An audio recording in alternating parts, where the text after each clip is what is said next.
Alors, dans cette vidéo, on va faire un serveur HTTP, mais cette fois-ci sans Express, juste pour explorer un petit peu les possibilités que Node a à nous offrir. Puis on va voir que Express, c'est une librairie pour faire un back-end en JavaScript. Ça va nous aider ça va être beaucoup plus simple pour notre travail. Donc, je vais juste nettoyer ma console. Clear.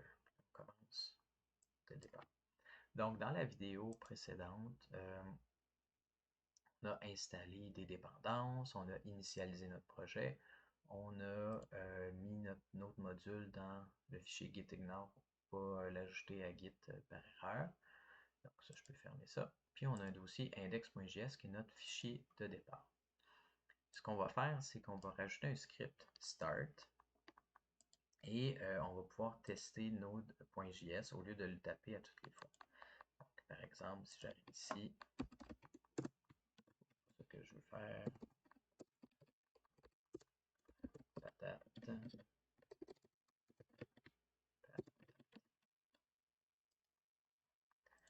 si j'arrive ici, n,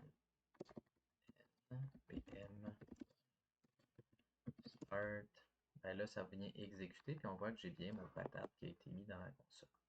Donc, j'utilise pas encore de navigateur. Mais Node.js peut servir comme serveur HTTP. Vous allez voir qu'en quelques lignes, on va reproduire l'équivalent de mam ou XAMPP en quelques secondes. Donc, pour ça, ce qu'il faut comprendre aussi, c'est que dans Node.js, les modules, l'importation des modules sont différentes que dans JavaScript moderne. Donc, vous aviez utilisé probablement import from. Dans le cas de Node.js, il utilise un autre système d'import de modules qui utilise require. Je vais me faire une variable et je vais mettre égal, puis je vais mettre require le module HTTP. Là, vous allez me dire, je ne l'ai pas installé ça dans mes packages. Non. HTTP appartient à Node.js. Quand vous avez installé Node.js, ça vient partie des core modules qui appellent.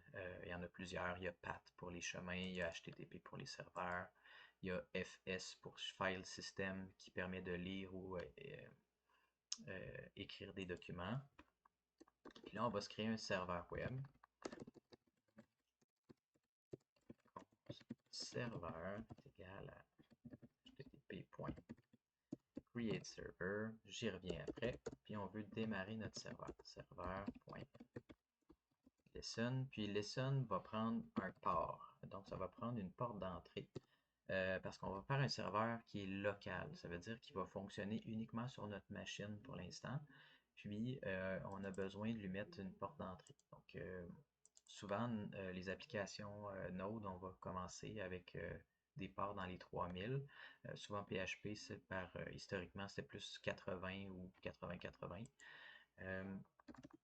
Puis, on va lui passer une deuxième fonction qui va s'exécuter quand le serveur est actif. Donc, log,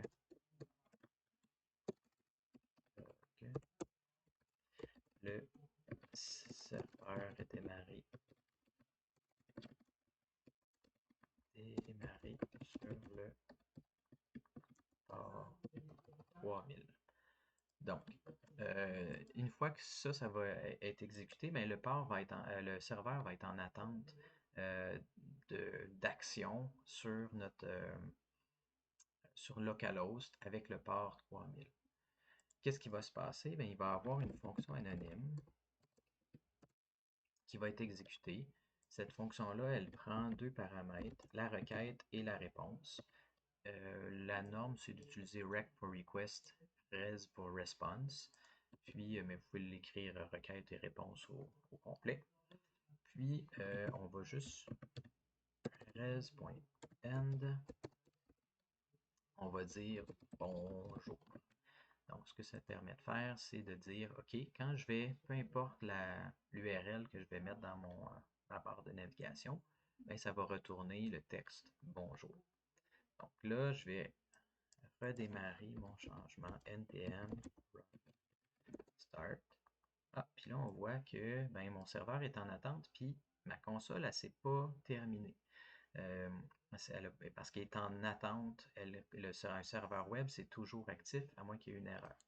Donc, si je voulais arrêter mon serveur, c'est CTRL-C dans le terminal, ça arrête.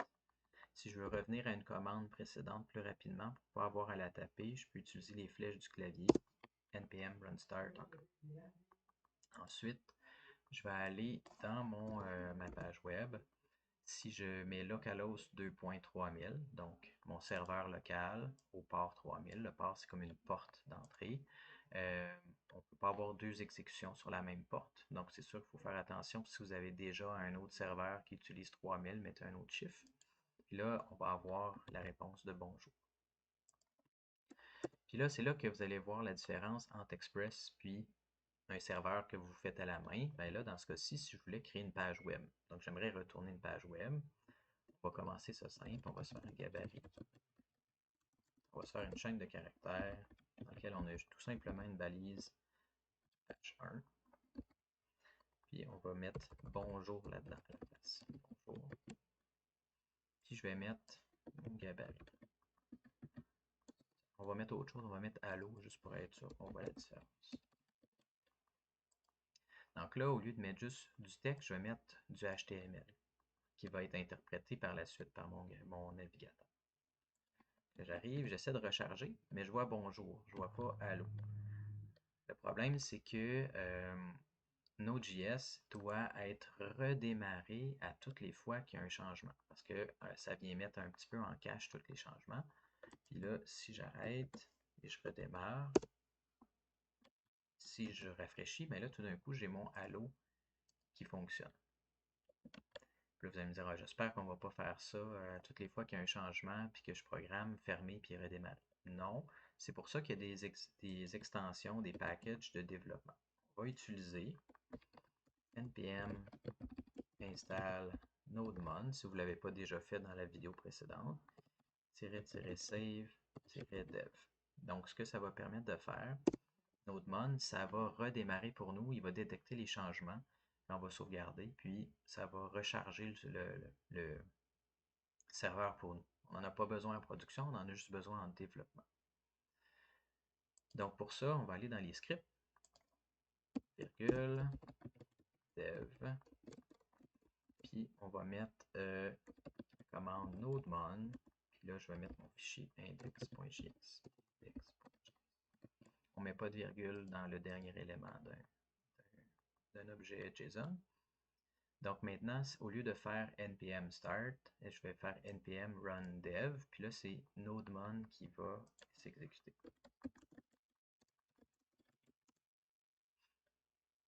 Voilà, puis là on voit que c'est différent, on a un serveur qui est en attente toujours, on a notre commande, notre console qui s'est ajoutée. Si je fais des changements, allo 2, ça va redémarrer pour nous. Ça, c'est très, très pratique. Ça, on va s'en servir jusqu'à la fin du projet d'API. Donc, installez votre script comme il faut, on va s'en servir souvent. Si je reviens sur ma page, pour recharger la page, évidemment, là, ça ne recharge pas la page pour nous. Là, j'ai Allo 2 qui vient s'ajouter. Puis là, vous allez me dire, OK, mais moi, si je veux, si je mets autre chose, qu'est-ce qui se passe? Ben, c'est encore Allo 2, parce que peu importe la requête qu'on fait, ben, on retourne toujours la même information. Et c'est là que Express va devenir très intéressant, parce qu'Express va avoir des fonctions pour gérer ou aiguiller les routes correctement. Donc, ce qu'on voudrait, nous, c'est on va se faire un if. Puis, si notre requête, si la méthode, c'est bien get. Donc, quand on appelle quelque chose dans l'URL, c'est toujours une méthode get. Et on peut aussi récupérer l'URL égale à barre oblique. Ça voudrait dire que je suis sur la page d'accueil. Si c'est le cas, je vais monter ça plus haut.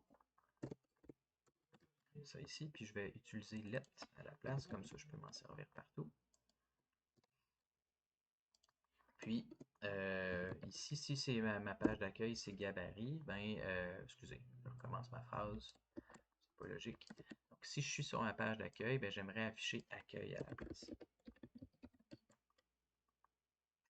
Fait que, si je reviens maintenant ici, si je rafraîchis, on voit que j'ai Allo 2 parce que je suis sur une autre page. Si maintenant je mets barre oblique, je suis sur la page d'accueil, ben, c'est bien une requête GET et c'est bien l'URL de la page d'accueil, donc j'affiche ce gabarit. Je vous rassure, c'est pas comme ça qu'on va faire notre serveur web, c'est beaucoup plus propre avec Express, fait qu'on va continuer ça dans la prochaine vidéo.